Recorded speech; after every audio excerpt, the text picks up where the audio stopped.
tired of me as Elsie caught my arm and dragged me out of the flow. "Lovely," I said weakly, "and Dahlia certainly made a large bride. I need to run along now. Your mother was acting awfully peculiar, wasn't she? I don't know when I've seen her seconds shy of being late for a wedding, and then to look like she dressed in the dark. Did she hear bad news about kinfolk? Did that cousin of hers in Texarkana finally die and leave her something?" "I don't know, but I'm sure we'll all hear the details." I squirmed free and fled to the front lawn. As far as I could tell, there had been no explosion of crime in Maggody, Arkansas during the last hour. Then again, a goodly portion of the 755 residents had been at the wedding. The rest of them were doing what they usually did, which wasn't much of anything. The hippies who owned the Emporium hardware store were out back unloading crates. A drunk was slumped in the doorway of the pool hall down the road, oblivious to the hound sniffing at his shoe with wicked intentions. A car was parked in front of Roy Stiver's antique store, above which I resided in grimy, isolated splendor in what was quaintly called an efficiency apartment. Catty-cornered to that, the red-bricked PD sat serenely in the midst of its weedy, unpaved parking lot, the yellow gingham curtains flapping in the autumn breeze. I headed for it to check for messages from the dispatcher in the sheriff's office.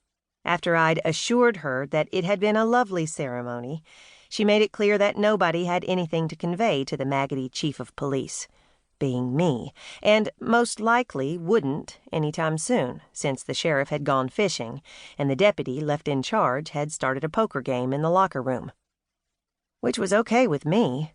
I settled back in my cane-bottomed chair, propped my feet on the corner of the desk, and allowed myself the minor pleasure of replaying the highlights of the wedding ceremony. The demands of my position were typically no more rigorous than this, although we'd had a few upsets since I'd slunk back home to sulk after a nasty divorce.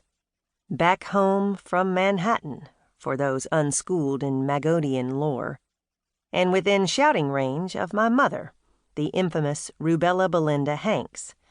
Not that she shouted all that much.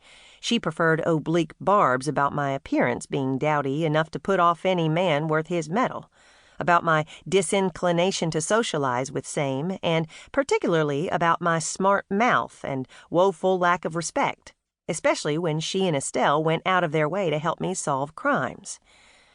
Lucky me. She was shouting this time, however, as the door banged open and she whirled into the room like a dust devil. "You ain't gonna believe this. I couldn't believe my eyes, and I had to get out my glasses to make sure of what it said."